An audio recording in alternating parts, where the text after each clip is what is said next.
આ સાહેબ મને કીટમાં આવ્યો હોય બરોબર, તો આ શેમાં વાપરવાની દવા પાવડર સાહેબ? તમારું નામ શું છે? દલાભાઈ કમાભાઈ ચૌહાણ ભીમા સાહેબ. તો હવે આ જે પાવડર છે એ છે ટ્રાઇકોડર્મા પાવડર. બરોબર. જનરલી આપણે કોઈ પણ પાકમાં ઉતરક આવતો હોય છે તો એ ઉતરક માટે આ બહુ સારામાં સારું કામ કરે છે. હવે માની લો કે હવે તમે જીરુનો પાક કરવાના છો, હા તો એની અંદર આ કેવી રીતના વાપરી શકે એની તમને માહિતી આપું. બરોબર. ખેડૂત મિત્રો તમે જોઈ શકો છો કે આનું નામ છે ટ્રાઇકોડર્મા વિરિડી કરીને. હાલમાં આ કીટમાં પણ ઉપલબ્ધ છે. 150 રૂપિયા કિલો હાલ સરકાર સહાયના ધોરણે આપે છે અને આપણને રાપર એબીસી સેન્ટર ખાતેથી પણ મળી જશે. તો આ ટ્રાઇકોડર્મા પાવડરને પહેલો તો કેવી રીતના વાપરવો, તો જ્યારે આપણે ખેતરમાં તૈયારી કરતા હોઈએ કોઈ પાકની, ત્યારે જ્યારે એનું ખેડાણ કરીએ છીએ ત્યારે ખેડાણ વખતે આને આપણે આપી શકીએ. તો ખેડાણ વખતે કઈ રીતના આપવાનો છે, તો જો આપણી જોડે કોઈ છાણિયું ખાતર હોય તો એ છાણિયા ખાતરને જ્યારે ખેતરમાં નાખવા એના 10 થી 15 દિવસ પહેલાં છાણિયા ખાતરમાં નાખી દઈશું તો આ એક જાતની ફૂગ છે જે આખા છાણિયા ખાતરમાં ફરી વળશે. અને એ ખાતર પછી આપણે ખેતરમાં નાખીશું ત્યારે આ ફૂગ આપણા આખા ખેતરમાં ફરી વળશે. અને આ ફૂગ છે એ સારા પ્રકારની ફૂગ છે જે શું કરશે તો ખેતરની અંદરની જે પણ ખરાબ ફૂગ છે એને નાખવાનું કામ કરે છે. અને સૌથી જે મુખ્ય પ્રોબ્લેમ આવે છે ખેડૂતને આપણા ભીમાસર ગામમાં કે રાપર તાલુકાની અંદર તો એ ઉતરકનો છે. તો ઉતરકને કંટ્રોલ કરવાનું સારામાં સારું કામ કરે છે.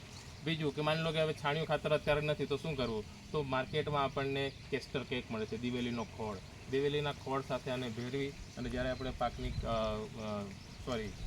ખેતરની જ્યારે ખેડાણ કરતા હોઈએ છીએ તો ત્યારે એની અંદર ભેળવી અને ફૂંકીને આપણે ફરીથી ખેડાણ કરશું તો આખા ખેતરની અંદર ફેલાઈ જશે.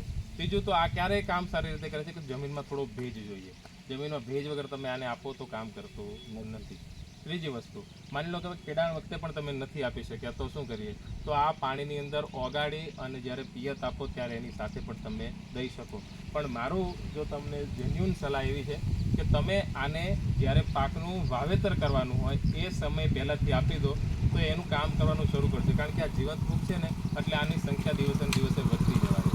અને જેમ જેમ સંખ્યા વધતી જશે એમ એમ એ કોઈ પણ પ્રકારનો રોગ અંદર જીવાત અંદર આવવા દેતી નથી. તો આ ટ્રાઇકોડર્મા પાવડર એવી રીતના કામ કરે છે. તમને કંઈ ખબર ના પડી તો તમે પૂછી શકો છો. બરોબર. અને આપણે બાસાલીના વાર પાણીમાં લાવીએ તો? બાસાલીન હારે આને ના ચલાવી શકો. ના એક બાસાલીન હારે નહીં, અલગથી. હા તો હા બસ મારે એ પણ કહેવું છે કે આ જીવંત ફૂગ છે એટલે આને કોઈ પણ પ્રકારની રાસાયણિક દવા સાથે ભેળવીને ચલાવવાની નથી કે કોઈ પણ પ્રકારના પંપની અંદર બીજી કોઈ પણ પ્રકારની રાસાયણિક દવા સાથે મૂકવાની નથી. જે રીતે તમે કીધું કે બાસાલીનની જેમ એટલે એવી રીતના કંઈના ખેડૂત મિત્રો શું કરે કે બાસાલીન દવા એક પાણીના ટેન્કરમાં નાના ટબમાં ભરી દે અને પછી ટીપે ટીપે જવા દેતા હોય. તેવી રીતના તમે આને પણ જવા દઈ શકો છો, એમાં કોઈ ખોટું નથી. પણ મેં કીધું એમ કે જો તમારે સારું અને સચોટ રિઝલ્ટ જોઈતું હોય તો જ્યારે પાકનું તમે ખેડાણ કરવા માટે મતલબ તૈયારી કરી રહ્યા છો જમીનની ખેડાણ કરવા માટે, એ સમય જો જમીનમાં આપો છો તો સૌથી સારું રિઝલ્ટ મળે છે. પછી તો રિઝલ્ટ મળે છે પણ ઓલા સોનામાં સુગંધ ભળ્યા જેવું જો કામ કરાવવું હોય તો જ્યારે ખેડાણ કરો ત્યારે પૂંખી અને તમે આપી દો. ખેડાણ કર્યા પહેલાં થોડો ઉડાડી દઈએ તો? હા, પણ આ આટલું 1 કિલો છે તો તમારા આખા એકરમાં તો તમે ઉડાડતા ના ફાવે.